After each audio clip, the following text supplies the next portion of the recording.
یہ وہ زہر تھا جو اس امت کے گلے میں اتارا گیا، فورسبلی اتارا گیا۔ اور جب معاویہ کو یہ بات کہی گئی کہ علی جو ہیں وہ وصال کر شہید ہو چکے ہیں، اب ان کی جان چھوڑ دی جائے، تو اس نے کہا کہ نہیں، میں چاہتا ہوں کہ یہ جو نسل ہے یہ علی کو سب و شتم کرتی ہوئی بڑی ہو۔ اب یہ اس لیول تک اہل بیت رسول کے ساتھ دشمنی کی گئی۔ یہ چند ایسی مروزات میں نے آپ کے سامنے پیش کی ہیں جو اسلام سے ڈیویشن کی گئی، اور پھر اس کے بعد سب سے بڑا کیل جو اسلام کی کمر میں ٹھونک دیا گیا وہ لا الہ الا اللہ کی نفی تھی۔ اور یہ جو غامدی یہ جو زہر پھیلا رہا ہے، آج تازہ زہر پھیلا رہا ہے اس امت میں کہ جی نظام کا کوئی تعلق نہیں اسلام کے ساتھ، تو زبانی کلامی لا الہ الا اللہ پڑھنا تھا تو ابو جہل بھی پڑھ لیتا، ابو لہب بھی پڑھ لیتا، ابو سفیان بھی پڑھ لیتا، امیہ بن خلف بھی پڑھ لیتا، ابو البختری بھی پڑھ لیتا، جو جتنے بھی بڑے بڑے تھے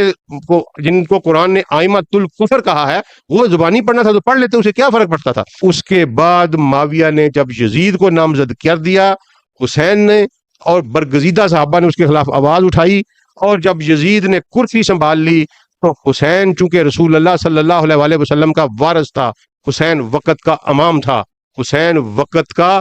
ولی تھا، حسین وقت کا آیت اللہ تھا، حسین کے پاس کوئی آپشن نہیں تھی سوائے اس کے کہ وہ تلوار لے کر اس نظام کے خلاف نکل کھڑے ہوں، کیونکہ اگر یہ حق حکمرانی حسین تسلیم کر لیتا تو لا الہ الا اللہ کا مطلب اس دنیا سے فوت ہو جانا تھا، لا الہ الا اللہ کا نظام اس دنیا سے مٹ جانا تھا۔ حسین نے اپنا سب کچھ صرف اس لیے لٹایا کہ لا الہ الا اللہ کا برم برقرار رہے، لا الہ الا اللہ کا مطلب برقرار رہے۔ حسین کو بھی پتا تھا کہ یہ مجھے مار دیں گے، میرے بچوں کو بھی مار دیں گے، حسین کے علم میں یہ